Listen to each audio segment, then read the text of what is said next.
Por la fe Noé, cuando fue advertido por Dios acerca de las cosas que aún no venían, con temor preparó el arca en que su casa se salvase. Por esa fe condenó al mundo y fue hecho heredero de la justicia que viene por la fe. Hebreos capítulo 11, versículo 7 tiene para nosotros en la exposición de los héroes de la fe, esa magnífica sala que se nos cuenta en este capítulo de Hebreos.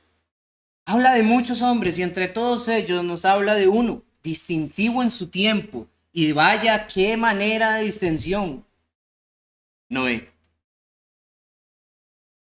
Hoy vamos a hablar sobre la obediencia de Noé. Así que les invito a que me acompañen en Génesis capítulo 6, donde vamos a estar hablando de toda esta historia que estoy seguro que usted ha escuchado desde la infancia de alguna u otra manera. En Semana Santa se nos narran estas películas, ¿verdad?, de la Arca de Noé. En las clases de niños se enseña popularmente la Arca de Noé. Y definitivamente es una historia magnífica, una historia de gran provecho.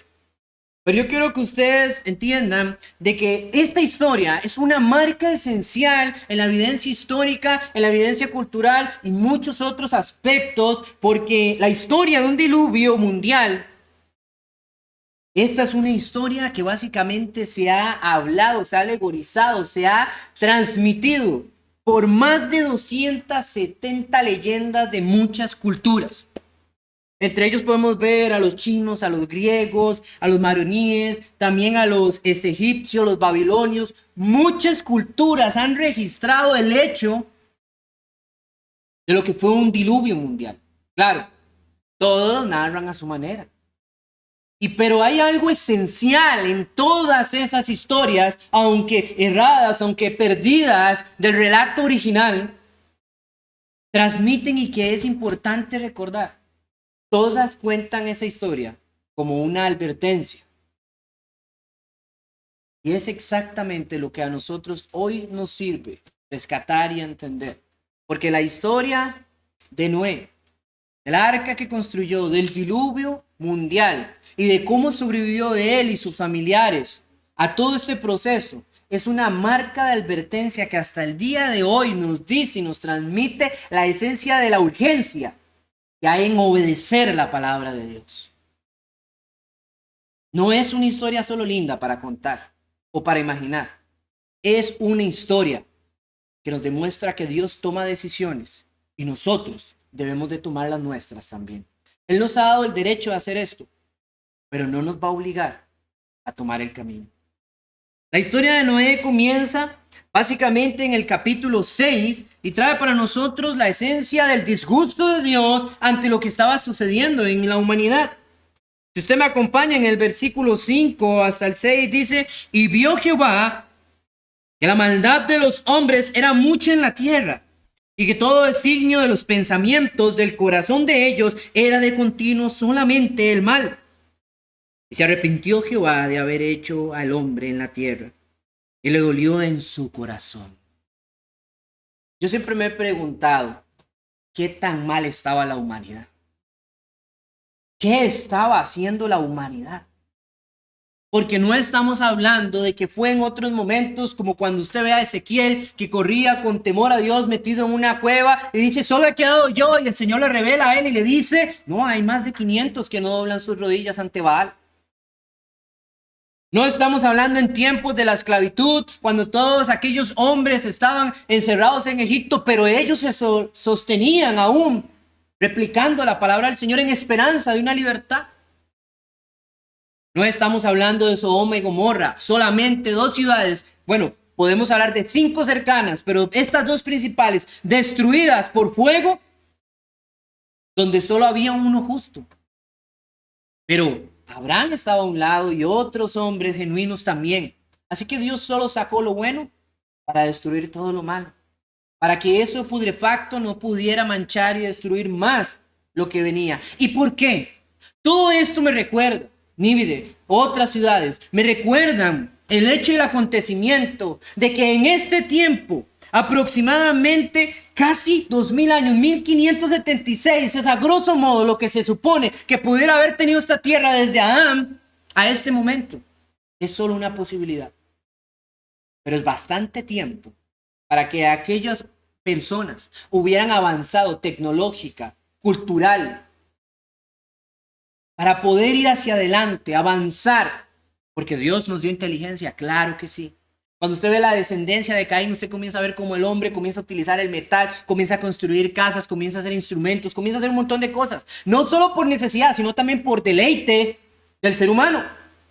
Pero por el deleite del ser humano también somos movidos a pasiones desenfrenadas.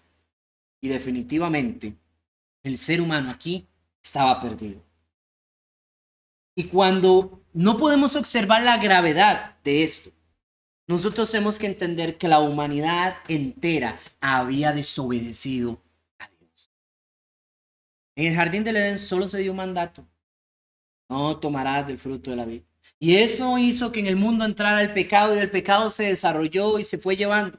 Y en el principio del capítulo 6, usted llega y tiene que comprender de dónde viene tal maldad y tal argumentación. Dice el versículo 1, y aconteció que cuando comenzaron los hombres a multiplicarse sobre la faz de la tierra y les nacieron hijas, que viéndolo los hijos de Dios, que las hijas de los hombres eran hermosas, tomaron para sí mujeres escogiendo entre todas. La mezcla.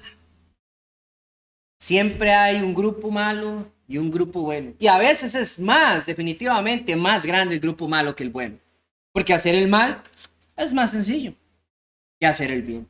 Por eso usted va a ver que el capítulo 4 hace una gran diferencia en la descendencia de Caín. Y el capítulo 5 hace una gran diferencia entre la descendencia de Seth, el tercer hijo Aarón, a imagen de Adán.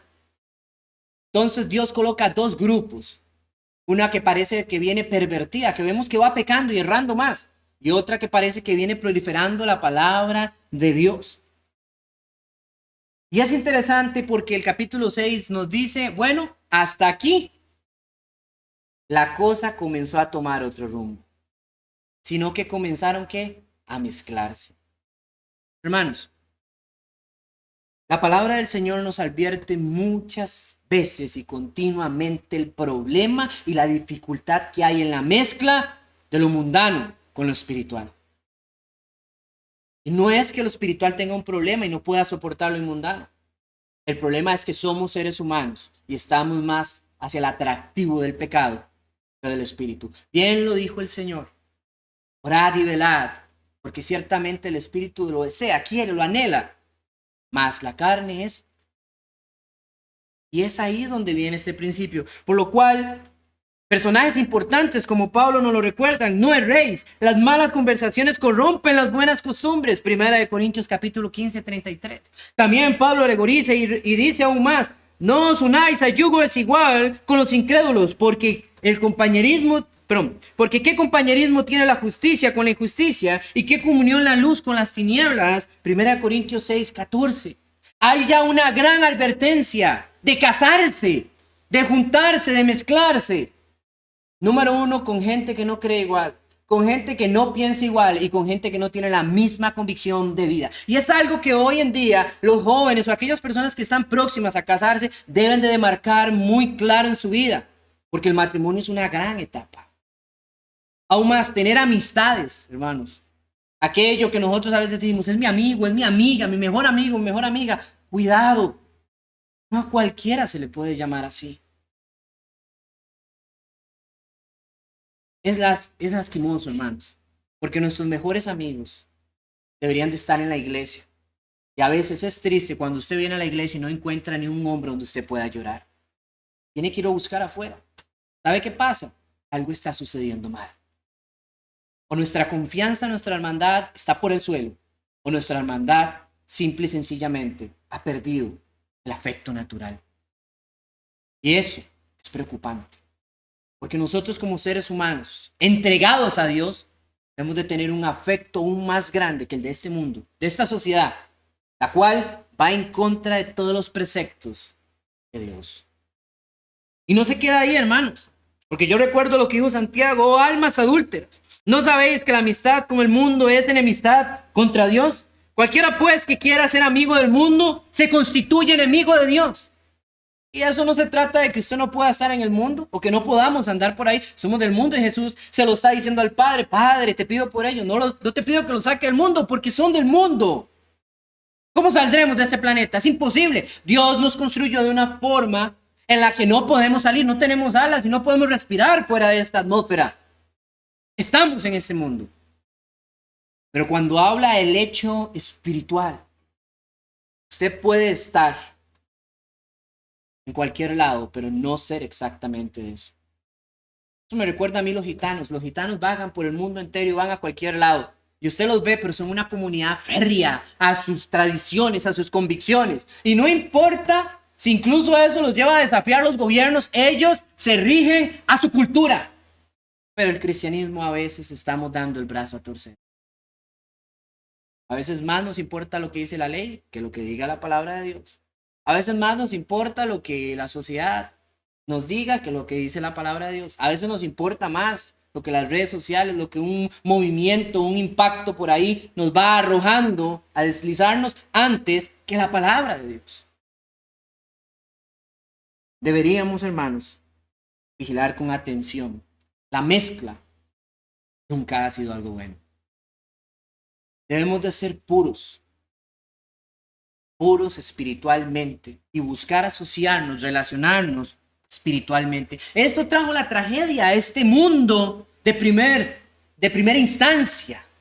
Y dice que Dios llegó al punto de decir, me arrepiento de haber creado al hombre. Y esta palabra no es que solo al hombre y a las mujeres no, ¿verdad? Sino de que Dios habla aquí de una palabra general, a la humanidad. Nosotros nos cuesta a veces, hermanos, entender qué tan mal estaban las cosas en esa sociedad. Porque usted hoy ve la situación del mundo y usted dice, wow, ¿cómo están las cosas? Ahorita viene el Señor, eso está tremendo. No, hermanos, esto no ha llegado a lo que puede llegar. Yo me gusta decirle a la gente, esto aún no es nada. Porque en los días de Noé, solo uno halló gracia. Eso me recuerda a las palabras de Jesucristo. Dice, cuando vuelva el Hijo del Hombre, hallará fe en la faz de la tierra. Cuando usted y yo saltamos esas palabras de Jesús, quitamos lo abrumador que suena ese pensamiento. Hoy aún hay fe, hermanos, pero llegarán tiempos en los que no habrá quienes quieran creer la sana doctrina, sino, como dice Pablo, se irán por picazón de oído, detrás de cualquier viento y cualquier fábula, detrás de todo esto. ¿Saben por qué, hermanos? Porque estamos entrando a la mentalidad de que la complacencia del hombre está en que Dios se amolde a mis deseos. Y eso ya no es fe. Por la fe, Noé obedeció a Dios, dice el autor del libro de los Hebreos. Y en tiempos en que un diluvio universal no era algo objetivo o que algo que podría suceder. En tiempos en que la burla y la humillación posiblemente hubiera estado hacia este hombre. Noé toma una decisión y toma una convicción de vida distintiva para que nosotros podamos ver a través de su ejemplo.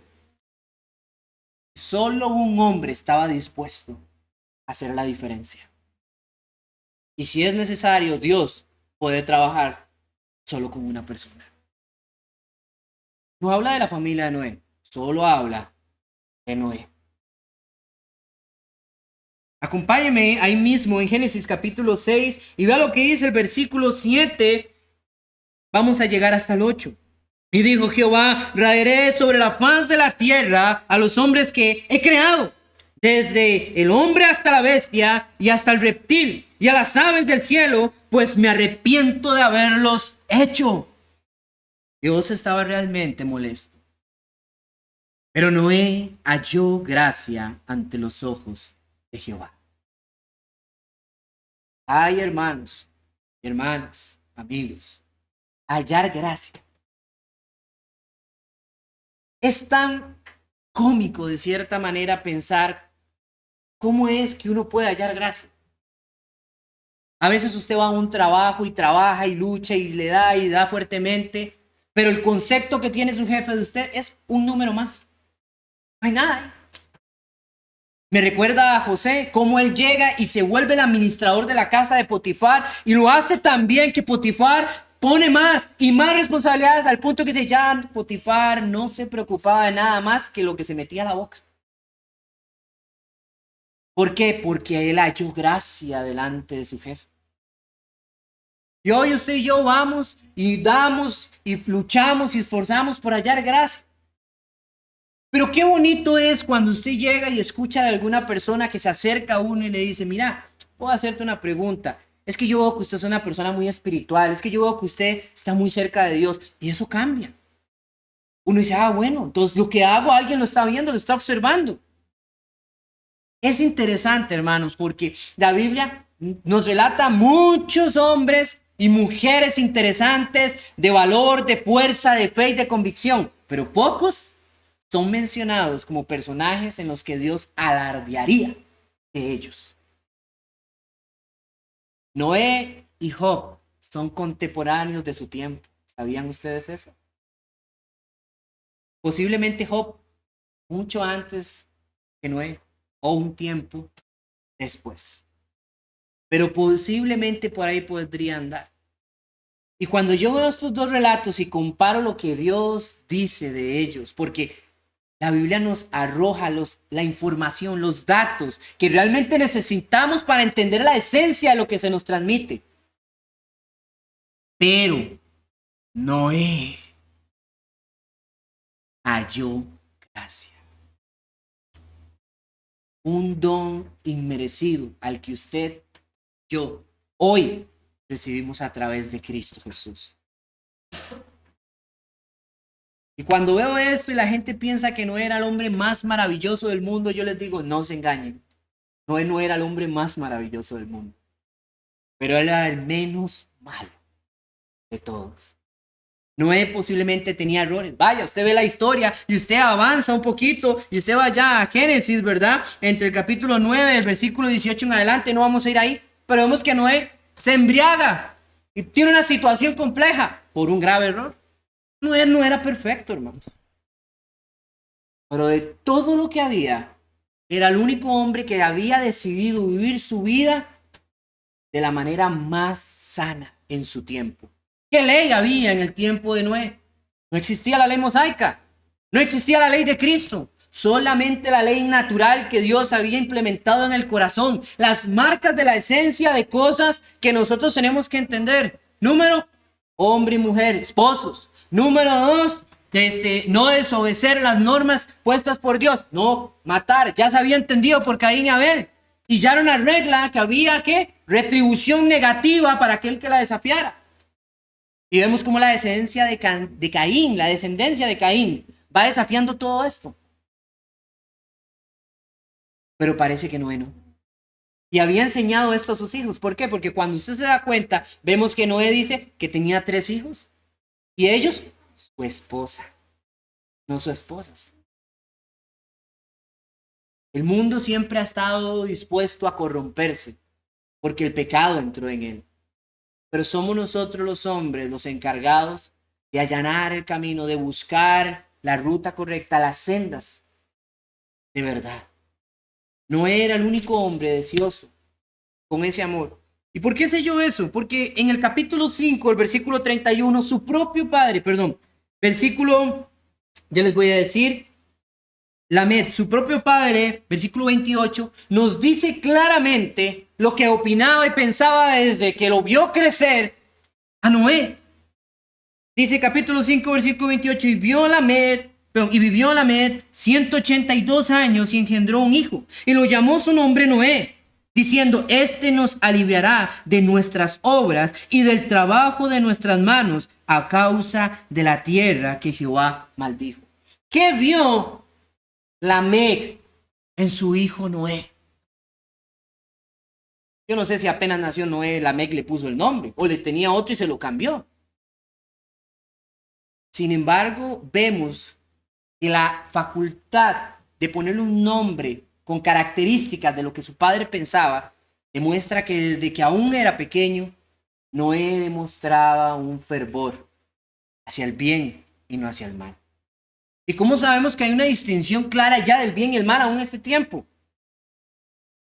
Enoc, porque dice que Enoc caminó con Dios y no pereció. No murió aquí naturalmente como usted y como yo. Y no, casualmente es el abuelo de Noé. Cuando tenemos todo esto amarrado, hermanos, vemos la partitura de encontrar la escena en la que Dios habla con Noé. Quiero que me acompañe. Vamos ahí al capítulo 6. Perdón, vamos a leer mucho, pero es que esta historia enriquece. Y si no leemos claramente todas estas pautas, podríamos perder la esencia. Versículo 13 dice ahí claramente: y dijo pues Dios a Noé: he decidido el fin de todo ser, porque la tierra está llena de violencia a causa de ellos, y he aquí que yo los destruiré con la tierra. Hazte un arca de madera de cofer, y harás aposentos en el arca, y la calafatearás con brea por dentro y por fuera. Y de aquí usted y yo comenzamos a ver la obra que Dios plantea. No es, Dios le da instrucciones enfáticas de lo que debe hacer. A mí me da gracia porque siempre que venimos a este relato, usted pone el arca de Noé en internet, lo que quiera, y usted ve un gran bote. Eso no fue lo que construyó Noé. Era un arca, una caja. Ustedes y yo tenemos que entender que Noé literalmente construyó su propio sarcófago. Porque en sentido figurado y de manera espiritual iba a atravesar la muerte. Nadie piensa eso. Las personas a veces llegan, ay, qué bonito, y el bote. No, eso no es un bote. Eso no tenía ni timón, ni velas, ni nada. Eso era una caja. Dios lo mandó a construir, comillas exactas, un cajón gigantesco de madera, barnizado con brea y con niveles por dentro. Eso parecía seguramente más un edificio acostado que otra cosa. Y solamente tenía una parte arriba con una ventana. Usted sabe qué feo se siente cuando usted cierra las puertas del cuarto y todo y está oscuro. Porque cuando llueve nunca está claro. Hay un fenómeno ahí medio natural cuando brisa, pero normalmente cuando llueve se oscurece. ¿Qué pudieron haber sentido estas personas estando ahí adentro encerradas? Porque aunque Dios haría llover 40 días y 40 noches, ese no fue el tiempo que Noé pasó ahí. Dice que después de que 40 días y 40 noches el agua se mantuvo sobre el nivel máximo de la columna más alta 150 días. Y después de eso tuvieron que esperar que el agua descendiera poco a poco. Es interesante, pero Noé y su familia pasaron alrededor de un año encerrados ahí. El terror, mis queridos hermanos, él simplemente tuvo que entrar ahí, porque la puerta la cerró Dios. Noé no tenía el control ni de la puerta. No tuvo control del diseño, no tuvo control del timón, no tuvo control de a dónde vamos, no tuvo el control de cerrar la puerta, de si le permito a alguien entrar o no, ni de cuándo íbamos a bajar, ni de cuándo todo esto iba a suceder. El control lo tuvo todo el tiempo Dios. Y por eso fue que el arca prevaleció. Porque si Dios le hubiera dado el control de estas cosas a Noé, por muy bueno que hubiera sido en su tiempo, hubieran perecido. Cuando el control de nuestra vida, hermanos, está en las manos de Dios, todo va a ir.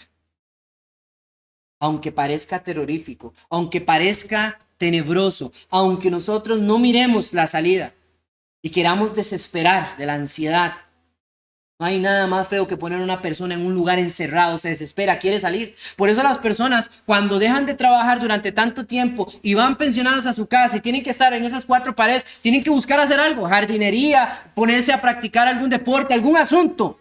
Porque simple y sencillamente la ansiedad comienza a hacer que se desesperen. Un año encerrados en el arca.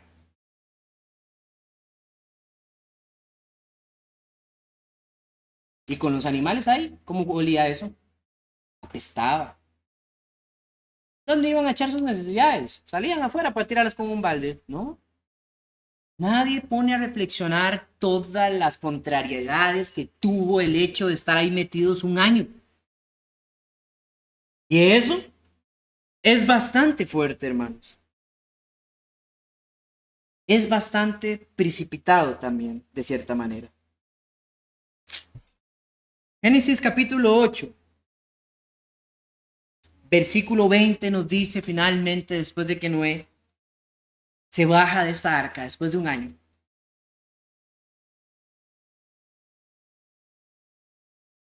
Y edificó Noé un altar a Jehová, y tomó de todo animal limpio y de toda ave limpia y ofreció holocausto en el altar. Y percibió Jehová olor grato, y dijo Jehová en su corazón: no volveré más a maldecir la tierra por causa del hombre, porque el intento del corazón del hombre es de mal desde su juventud, ni volveré más a destruir todo ser viviente como he hecho. Mientras la tierra permanezca, no cesará la sementera y la siega, el frío y el calor, el verano y el invierno, el día y la noche. Lo primero que hace Noé cuando sale de esa arca es adorar a Dios, agradecerle. Pudo haber sido un hombre que saliera obstinado de haber estado ahí. Pudo haber sido un hombre que dijera: ¡qué dicha, ya salimos de acá! No, dice que Noé sale. Lo primero que piensa es agradecer a Dios. Qué manía del ser humano, de que en vez de agradecer a Dios como primera cosa, lo primero que comienza a ver es que viene por delante los beneficios y todo lo demás. Estamos en un problema, en una situación, nos olvidamos, lo dejamos a un lado. Dios, quédate ahí un momento. Dios, un momento, voy a solucionar esto, Dios, después te pongo atención.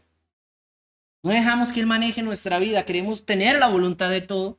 Todo sale peor y mal. Al final tomamos a un Dios bombero que viene a rescatarnos porque todo se nos salió de control. Todo termina bien al puro final. Dios permite que entremos en ansiedad, en desesperación, que pase todo esto para que aprendamos a confiar más y más y más en Él. Pero todo sale bien al final y lo primero que hacemos, qué dicha. Y Dios otra vez vuelve a quedar sentado ahí en la esquina. Noé no. Noé lo entendió. Y sabía que lo que había sucedido en su vida había sido por gracia. Así que él adoró a Dios. Vean lo importante que es estar un domingo en la mañana adorando a Dios. La adoración es algo grato y de olor fragante al Señor. Y dice que este aroma de adoración en su forma de culto primaria llegó bien a Dios. Y por eso Dios hace un pacto con la tierra. Y entonces él, más adelante nos dice, puso un arco en el versículo 3, el capítulo 9, y mi arco he puesto en las nubes, el cual será por señal del pacto entre mí y la tierra. La tierra no volverá a ser destruida por un diluvio universal. Pero se nos olvida lo que dice al principio de ese versículo 22 del capítulo 8. Mientras la tierra permanezca. Así que Dios desde ese entonces sabía claramente, porque Él lo sabe todo, que había un día final para la tierra. Porque claro, Dios prometió no volver a inundar la tierra, pero nunca dijo nada sobre quemarla, porque la tierra va a perecer. El apóstol Pedro en la segunda carta, capítulo 3, versículo 10, rápido y conciso, nos dice y nos recuerda: pero el día del Señor vendrá como ladrón en la noche, el cual los cielos pasarán con gran estruendo. Y los elementos ardiendo serán deshechos. Y la tierra y las obras que hay en ella, ahí serán quemadas. Ya no será agua, hermanos. Será fuego. Hoy tenemos una advertencia como en los tiempos de Noé. El mundo se va a destruir. Dios va a destruir los elementos, hermanos. No es que va a haber un incendio casual y la fauna se va a tostar. No, hermanos. Los elementos. ¿Usted sabe la cantidad de calor que debe haber para que la tierra se funda? Es impresionante. Solamente lo puede ver usted en los volcanes, pero en los volcanes se vuelve lava. Pero para fundirla a nivel de desaparecerla, no sé qué va a suceder. Ni necesito. Lo único que ocupo hoy en día es la advertencia de Dios. La advertencia de saber que este mundo tiene un día de caducidad. Usted y yo no lo conocemos, no viene en el paquete. Así que solo nos queda obedecer a Dios y no tratar de ser más astutos. De decir, bueno, como dicen algunos, Dios no viene aún. Comamos y bebamos que mañana no sabremos. Como decía Pablo hablando de los epicúreos, su refrán más popular. No, mis queridos hermanos, lamentablemente eso no va a funcionar. Dios, al igual que en los tiempos de Noé, nos deja una advertencia, hermanos, y un camino para nuestra salvación. Quiero que me acompañe a un texto importantísimo que tiene una fuerza relevante sobre este mismo tema y que aún hoy nos habla y nos impacta. Primera de Pedro, vamos a Primera de Pedro, por favor, capítulo 3. Versículo 17 en adelante. Tiene para nosotros, de parte de Pedro, una revelación importante que hasta hoy en día golpea nuestra cabeza y nos motiva a querer ser mejores sustancialmente. Primera de Pedro capítulo 3, quiero que vaya ahí, por favor, es importante. Versículo 17, dice así: porque mejor es que padezcáis haciendo el bien, si la voluntad de Dios así lo quiere, que haciendo el mal.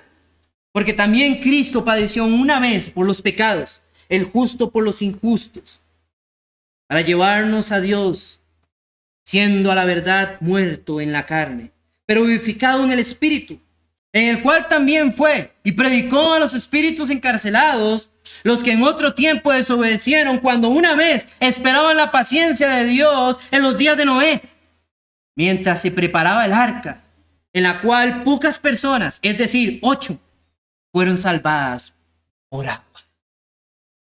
Por agua. Pedro nos recuerda que en los tiempos de Noé, solo 8 fueron salvados. 8. Para toda la humanidad que existía en casi alrededor de 1800 años, ¿cuántos eran 8? ¿Cuántos 8 personas? ¿Cuánto el porciento de la humanidad existente? Ni el 1%. A través de un medio fueron salvos. Agua. No vayamos fuera de lo que no es. Pedro nos recuerda y nos dice, la salvación del mundo vino por agua. Porque ¿cuál fue la salvación? Erradicar todo lo malo. Y Noé y su familia estaban en un sarcófago, muertos en medio del agua, para salir de ahí a una nueva vida. ¿Me parece común esto? ¿Coincidencia? No. Y vea lo que dice el versículo 21. El bautismo que corresponde a esto, ahora nos salva. No quitando las inmundicias de la carne, sino como la aspiración de una buena conciencia hacia Dios. Por la resurrección de Jesús. El bautismo, hermano.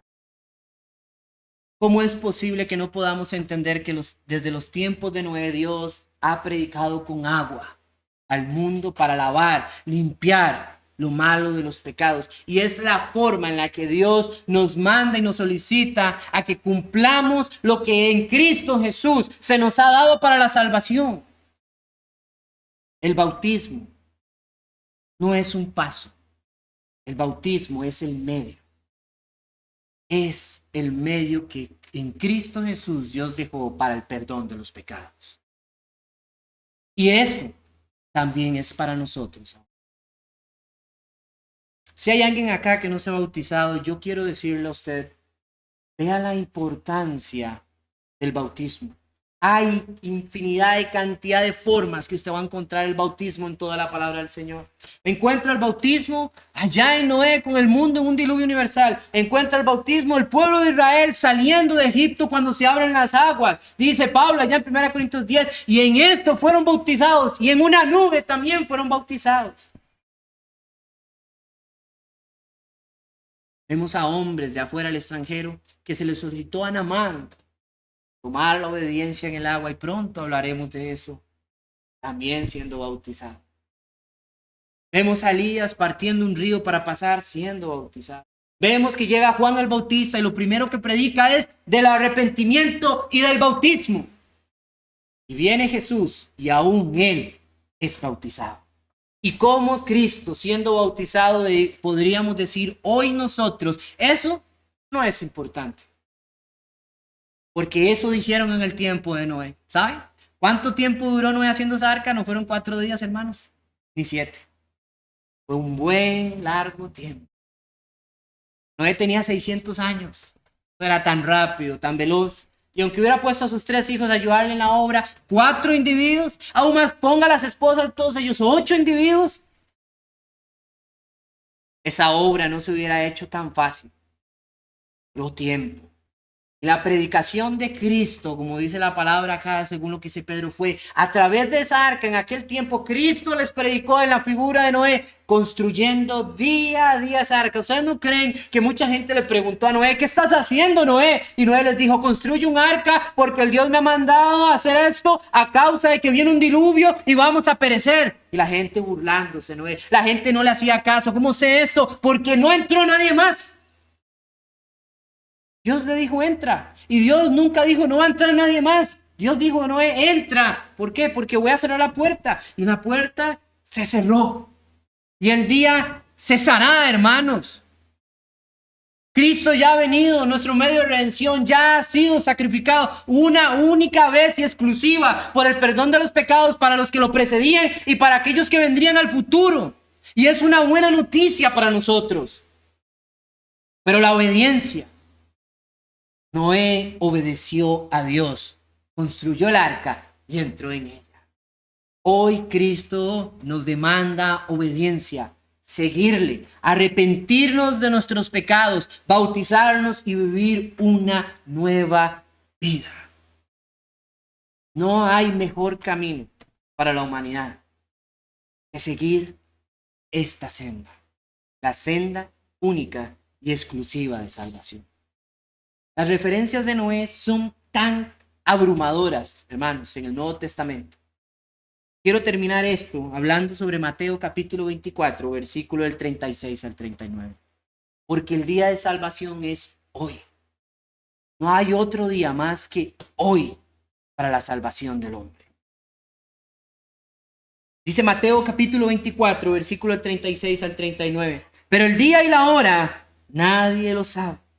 Ni aun los ángeles de los cielos, sino solo mi Padre, dice Jesús. Mas como en los días de Noé, así será la venida del Hijo del Hombre. Porque como en los días antes del diluvio estaban comiendo y viviendo, casándose y dándose en casamiento, hasta el día en que Noé entró al arca. Y no entendieron hasta que vino el diluvio y se los llevó a todos. Así será también la venida del Hijo del Hombre. Esa es la única advertencia. Hay gente que llega y dice, van a pasar un milenio y va a pasar esto y va a venir Magog. No, hermanos, no hay manera que usted pueda descifrarlo. Fábulas quieren poner en su mente para interpretar los tiempos de Dios. No son concebidos en la mente humana los tiempos de Dios. No hay nada más que esta advertencia en la Biblia para entender cuándo será el día del Señor. Y eso va a ser no cuando todo esté hecho un desastre, hermanos. No. Como los días de Noé. Todo mundo estaba feliz. Y todo mundo decía, aquí no va a pasar nada. Y Noé predicando y todo el mundo tranquilo. Así va a suceder. Así que no nos sorprendamos, hermanos, si la trompeta suena. Porque sonará trompeta, dice Pablo. Y todos a una seremos elevados, llevados al cielo, según lo que dice Tesalonicenses, en un abrir y cerrar de ojos. No rapto, hermanos. El arrebatamiento verdadero. Todos, de una vez. Porque ya no se va a dar ninguna advertencia más que esta. El tiempo es corto y a nosotros nos precisa obedecer a Dios. Dios les bendiga.